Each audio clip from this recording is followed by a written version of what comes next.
kulan wacan oo wanaagsan. Halkani waa Beered Sports Media. Waxaan maalin walba idiin soo gudbinaa muuqaalo ciyaareed.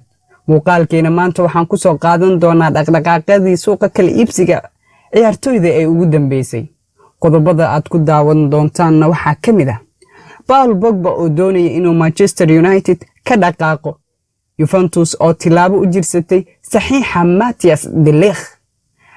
Inter Milan waxay horumar ka sameynaysaa heshiiska Romelu Lukaku xilli Arsenal ay iyana doonayso xiddig ka ciyaara gegida Bernabeu iyo kooxda Liverpool daafac ka mid ah daafacyadeedii oo ka dhaqaaqa kooxdaas. Qodobadaas iyo qodobo kale oo aan idiin qarinay ayaad ku maqli doontaan. Ku soo dhawaada mar kale. 1 2 3 4 go.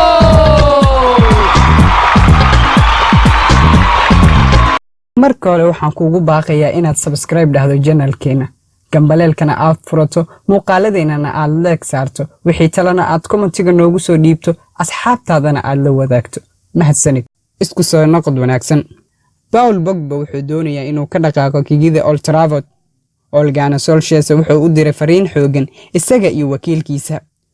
Ole Gunnar Solskjaer ayaa u sheegay Paul Pogba iyo wakiilkiisa Mino Raiola, waxaan nahay Manchester United, mana doonayno inaan xiddigo iska iibino xagaagan, ayuu yiri. Raiola ayaa isku dayay inuu Pogba ka diro Old Trafford kadib markii labadaba ay tilmaameen bishii la soo dhaafay in xiddiga reer Faransa uu diyaar u yahay inuu ka tago Manchester United.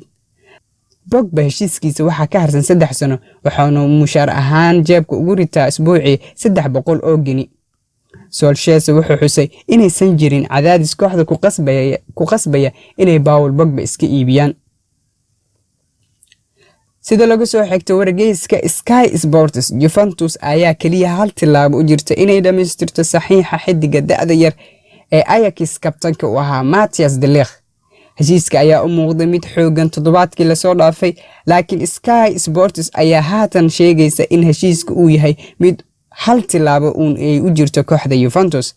Bianconeri ayaa kula dagaalantay saxiixa Matthias de Ligt Manchester United, PSG iyo Barcelona, iyadoo kooxda isku diyaarinaysa xil ciyaareedkeedii ugu horeysay ee tababare Maurizio Sarri.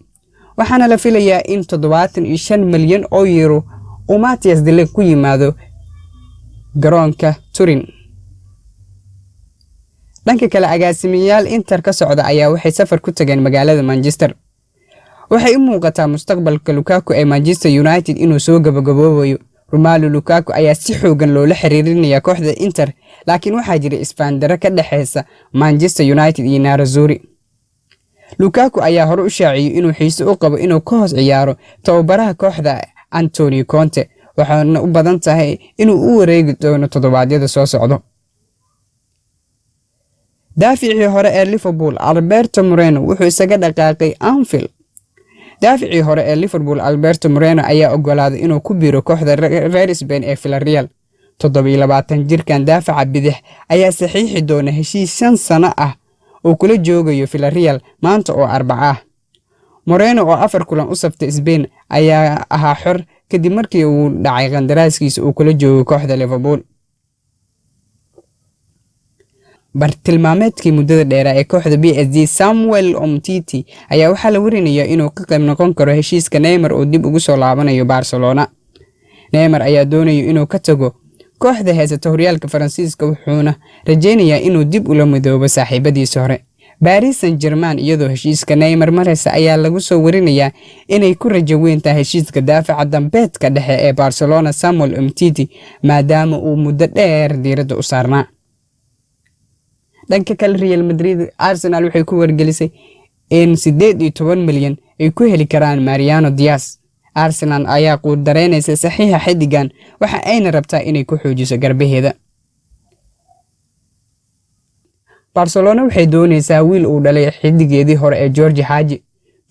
Barcelona wuxuu ka mid ahaa 1994 ilaa 1996. wiilka Jorge Haji waxaa lagu magacaabaa Lenis Haji, waana 20 sano jir. Barcelona aad bay u baadigoobaysaa.